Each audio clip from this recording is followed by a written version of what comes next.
بەناوی خوای گەورە و میهرەبان بینەرانی خۆشەویستی بەرنامەی سروش ئەم کاتەوە هەموو کاتێکتان باش هەروەک هەمیشە ئەمڕۆ لەگەڵ مامۆستا ئاوات نەقشبەندیە بین بۆ گفتوگۆکردن لەسەر تەوەرێکی تر کە تایبەتە بە ژیانی هەمووانەوە لە ڕووی ئاینیەوە. تەوەری ئەمڕۆمان باسکردنە لە ژینگە، شێواندنی ژینگە وەک ئەوە وایە خۆت لەسەر کەشتیەک بێت و هەوڵی کوونکردنی کەشتیەکە بدەیت، چونکە ژینگە پابەندە بە ژیانی هەم مرۆڤەکان هەم بوونەوەرەکان هەم ڕۆگەکان. بۆیە ئەمانەوەیە بزانین ئەرکی تاکی مسلمان لە پاراستنی ژینگە و هۆشیارکردنەوەی خەڵکانی تر چییە؟ مامۆستاگیان زۆر بەخێر بیت. پێم خۆشە سەرەتا لە قورئانی پیرۆزەوە دەست پێ بکەین وەک هەمیشە. قورئانی پیرۆز دەربارەی ژینگە چیمان پێ دەڵێ؟ بسم الله الرحمن الرحیم. دەستان خۆش بێتەوەرێکی جوانە. ژینگە بریتیە لە هەموو ئەو شتانەی کە لە چواردەوری من و توا وجودیان هەیە، ئیتر ئاوە، خاکە، هەوایە، ئەو شتانەی کەوا لە محیطی ئێمە لە چواردەوری ئێمە هەر هەمووی پێوترێ ژینگە. بۆیە خوا جل سبحانه لە قورئانی پیرۆزە لە سوورەی الأعراف سێریکە فەرمێکی إن ربكم الله الذي خلق السماوات والأرض في 6 أيام ثم استوى على العرش يغشي الليل النهار يطلبه حثيثا والشمس والقمر والنجوم مسخرات بأمره ألا له الخلق والأمر تبارك الله رب العالمين. أما آياتك زور زور دقيق جوان كليرا بأمي بشان أدام أم أرزو آسمانك خواجة سبحانه دروسي كردوا وهمو أوشتاني كلناو أرزو آسمانا مسخري كردوا بو إيمة واتواي كردوا لإيمة بتوانين بكاري بينين أما بو تجنكي إيمة واتە ئەو شتەی کە دەستمان پێیەگا بەکاری بێنین و ئەو شتەی کەوا ناڕاستە و خۆ ئەبێتە ئەوەی کەوا ئێمە دەستمان پێی بگا هەموو ئەمانە لە ژینگەی ئێمە حسێبە. بۆیە ڕاستە و خۆ لە دوای ئەم ئاەتەوە خوای گەورە فەرمێکی خوای گەورە فەرمێ ئودعوا ربکم تضرعا وخفیە. یعنی چی؟ یعنی کاتێک کە تۆ بێی تەمان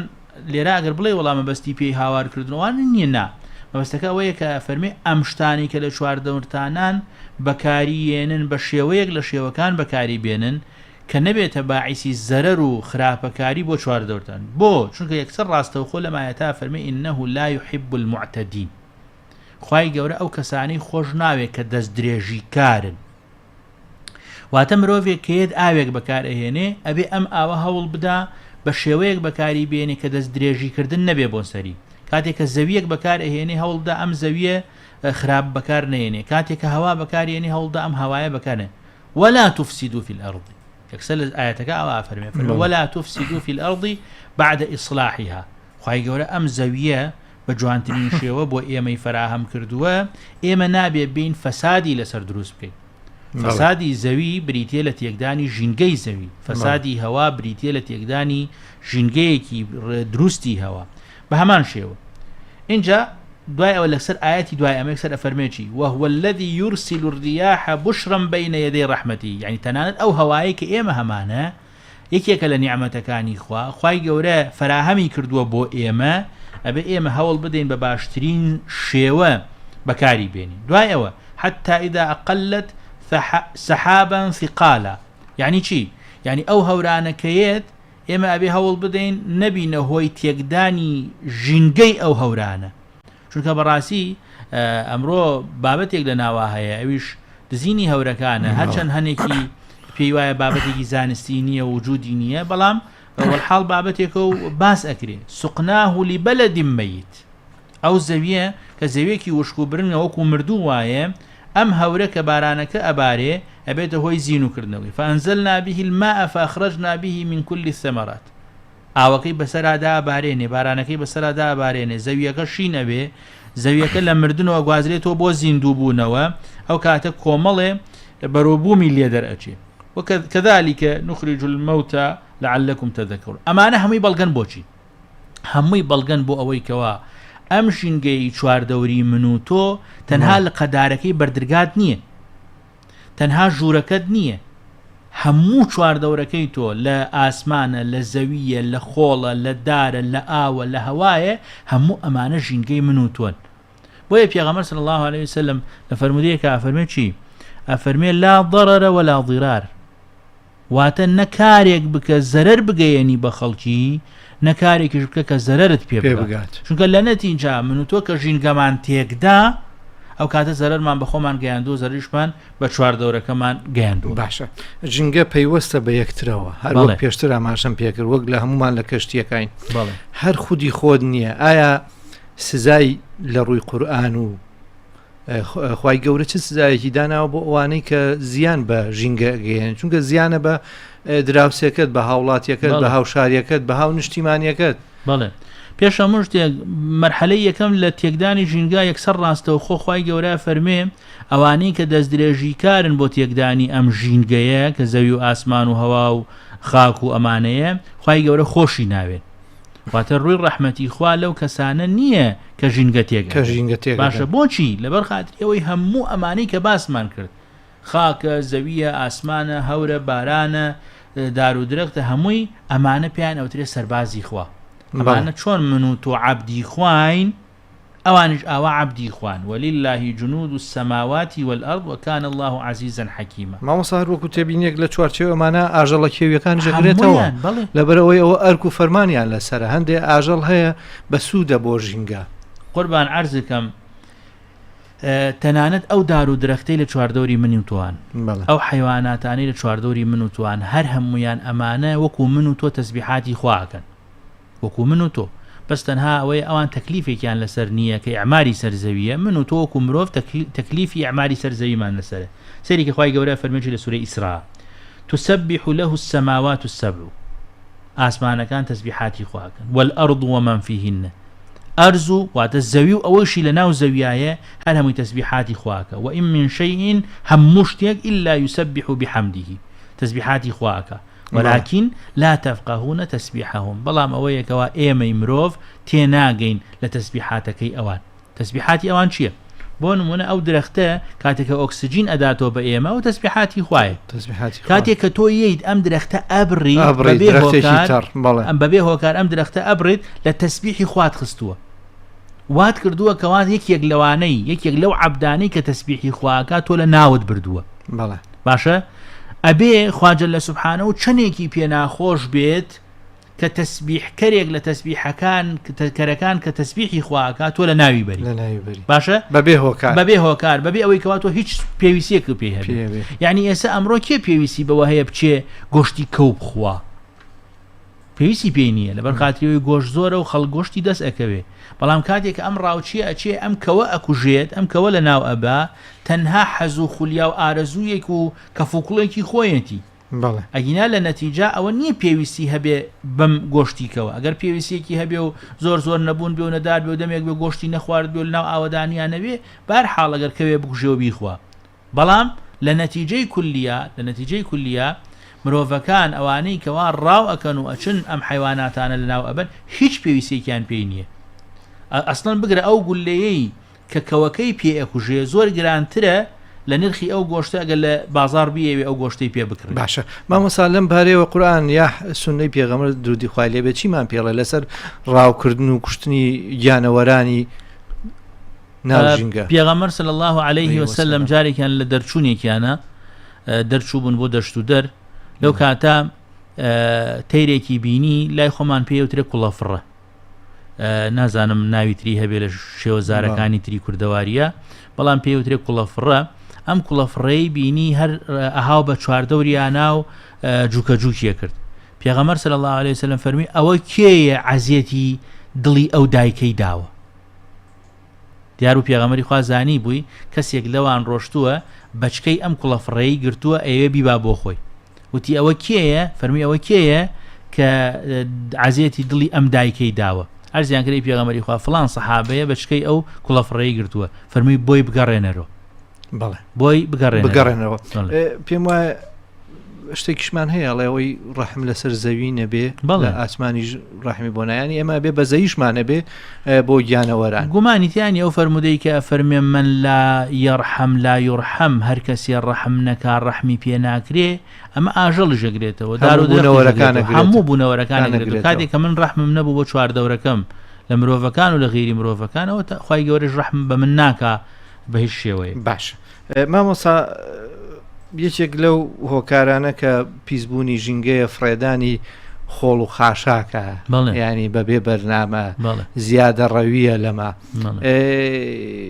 ئێمە خوای گەورە فەرمێ بخۆن و بخۆنەوە زیادە ڕەوی مەکەن ینی ئەم زیادە ڕەویە لە هەموو شتێگەگرێتەوە نەک لە هەر خواردنوانی بەڵێ یەکێک لە هۆکارەکانی پیسکردنی ژینگە لە ناوبردننی ژینگە خراپکردنی ژینگە بریتە لە ئیسراف لە هەموو شتێکە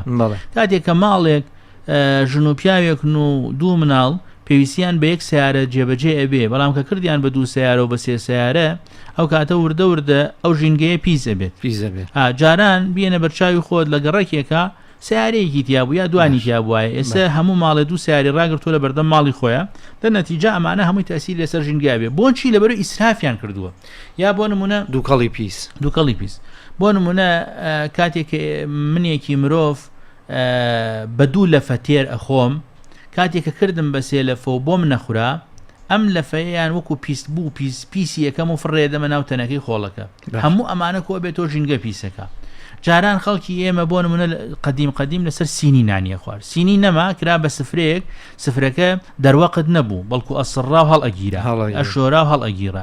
بەڵام ئێستا بۆ نمونە بۆ بە سفرەیەکی پلاسیکی ئەم سفرە پلاسیکیە یەکبارە کابرا بەکاری ئەهێنی هەرە و دەقێ و دوای لولیەکە و فڕێدا ئەمانە هەمووی ژینگە پیسەکە باش ئەم ژینگە پیسکردنە بەڕاستی کاریگەریەکی زۆر خراپی ئەبێ لە نەتیجا کە بەڕاستی هەموو منزەرەی لێکن بەڵێ مامۆستا ئێمە بەهاران خەڵکێکی زۆر ئەچێ بۆ دەرودەشت بۆ سەیرانکردن ئەبینی ئەم خەڵکەیانی لە دوای خۆی پاشماوەی خۆی زۆر بەجێهێڵە لە ژینگە گوێ نایاتێ دەبەی ئاوە سفرەی سەفەریە پاشماوەی خۆراکە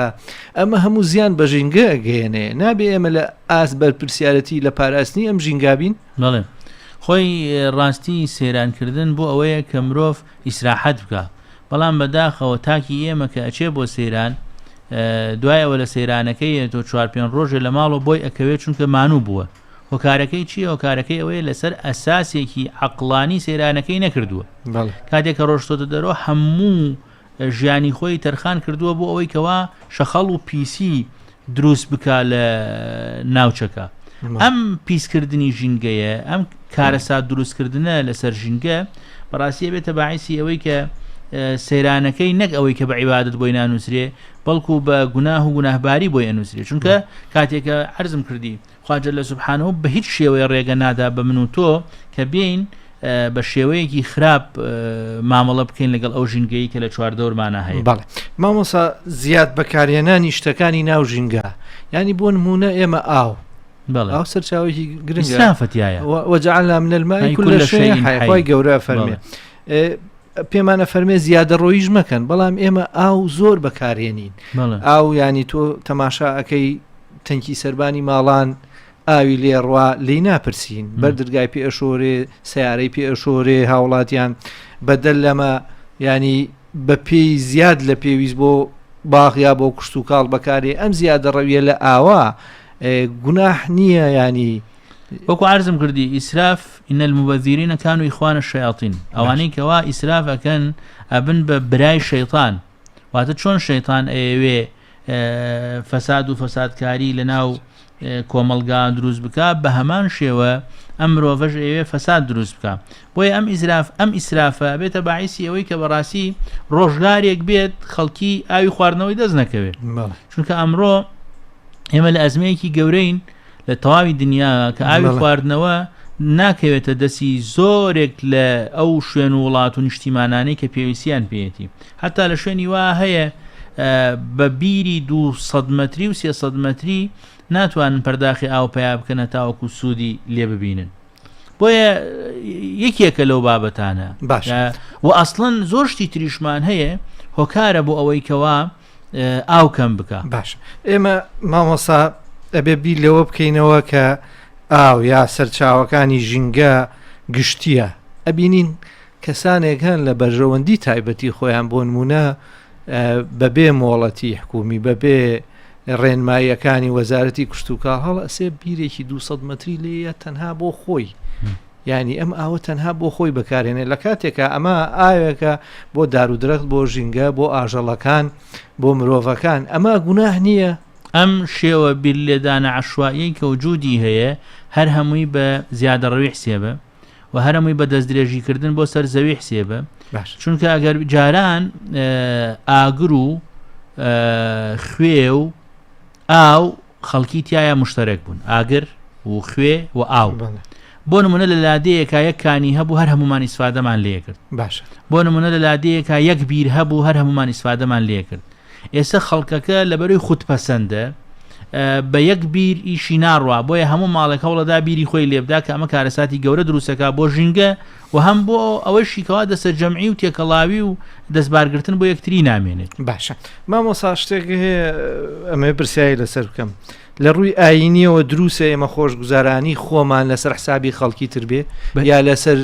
دار و درەخت بێ لەسەر ئاژەڵەکان بێ پەرژینکردن و قۆڕەخکردن و لێدانی بیر و کوێرکردنەوەی سەرچاوەکانی ئاو بە هیچ شێوەیەک دروست نیە ئەزانی چی هەنێ بابەت هەیە مشتەرەکن خەڵکی تایە تۆ ناتوانی بۆ نمونە پێغەمبەر صلی الله عليه وسلم ئەفەرمێت بانگی عەبدوڵای کوڕی عەباسەکە ئەفەرمێ ئەوە بیستومە زیراعێک سەربانەکە و دەرکردووە زیراعێک هەر ئەمەنە سەربانەکە و دەرکردووە ئەویشەڵە بەڵێ ئەی پێغەمبەری خوا زیراعێک دەرم کردووە فەرموویەتی ئەو دەربە ئەو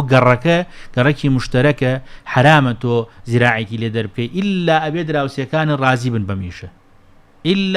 ئەبێ دراوسەکانی ڕازی بن بەمیشە دەبیەنە بەرچاوی خۆت مقارنەی کە بە ئێستا کابرا هەل لەبەر خاتری ئەوەی تۆزە دەسەڵاتێکی کەمی هەیە ڕاستەوخۆیە یەک منتیقەی گەورە سیاجەکە و ڕێگەی خەڵکی ئەگرێ و کانی خەڵکی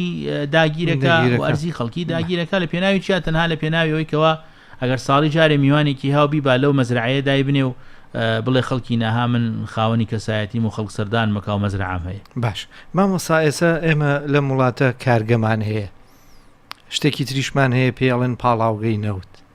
ئەم کارگە و پاڵاوگانە لەگەڵ ئەوە دووکەڵێکی پیسیانەیە پاشماوەیەکی ڕەشیانەیە ئەبینین ئەیکەنەوە ناو ژینگە ینی ئەمە بەپێی ئەو سەرچاوانە کە باسی ئەەکەن چەندها ساڵ ئەمێنێتەوە زیان بە واری کوشت و کاڵ و بە ئاوی ژێرزەوی بەمانە ئەگەیەنێت ئەم ئاەتەمان بیر ناخات و کە خوای گەورە ئەڵێ مرۆڤەکان خۆیان بەدەستی خۆیان ژیانی ظهر الفساد في البر والبحر بما كسبت أيدي الناس هەر هەموو ئەمانەی کە خراپە ڕوئەدا هەمووی ئێوە خۆمانین ئێمە بڕیارماندا بڵێ کاتێک کە پاڵاوگەیەک یا کارگەیەک بڕیار ئەدا کارێک ئەنجام بدا ئەوێ کارەکەی لە پێشا بۆ مەسلحەتی عامی خەڵکی بێ نەک تەنها لە بەرخاتری مەسلحەتی شخصی خۆی بێ نا ئەگەر مەسلحەتی عام نەخوێنێتەوە ئەو کاتە کاسبیەکەی حرام دەرەچێ کاسبێکی سەرکەوتو نابێ ئەگەر لەم دنیایش سوودی لێ ببینێ و کەیف و سەفای خۆی پێ بکە متاکید بە لەو دنیا بێتە باعیسی جەهەنم بووی مامۆستا زۆر باسی ئەوەمان کرد شێوانەکان باسی ئەوەش بکەین کە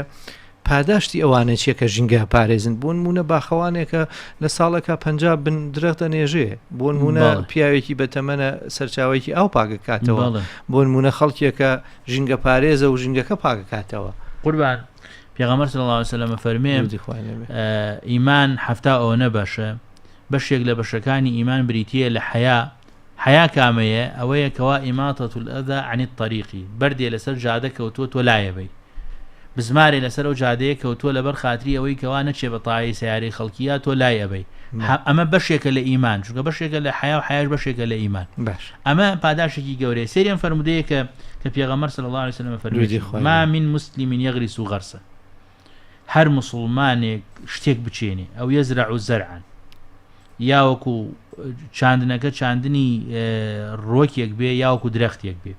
فيأكل منه طير ولا إنسان إلا كان له به صدقة إنسان لي بخوا يان تيرو توير لي بخوا بصدقة بوام كسحسيبه بچاكه بو يحسيبه واتك أبرايا كصد صال لمو بيش دارگوزيكي ناشتوه خوي نماوه كرقشي نماوه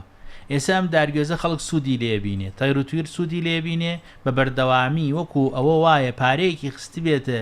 تیجارەت و بازرگانیەوە بە بەردەوامی خیر بۆ قەبرەکەی ئەڕوا ئەگەر بژمرێت با مردبێتیش با 100 ساڵ لەمەوە پێشیش بوو بێ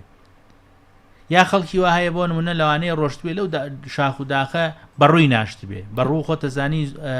کاتێکە سەوز بوویە ئەوەی کەین زوو گەینە بێ ینی خۆی ئەگرێت پێویست بەوە ناکات تو ئاوی بدەیت ئەم بەڕوە گەورە بووە خەڵک سوودی لێبینێ خەڵک لە بنیا دانیشێ حیوانات سوودی لێبینن ئەمە هەر هەمووی بە سەدەقە بۆم کەس حسێبە یان بۆ نمونە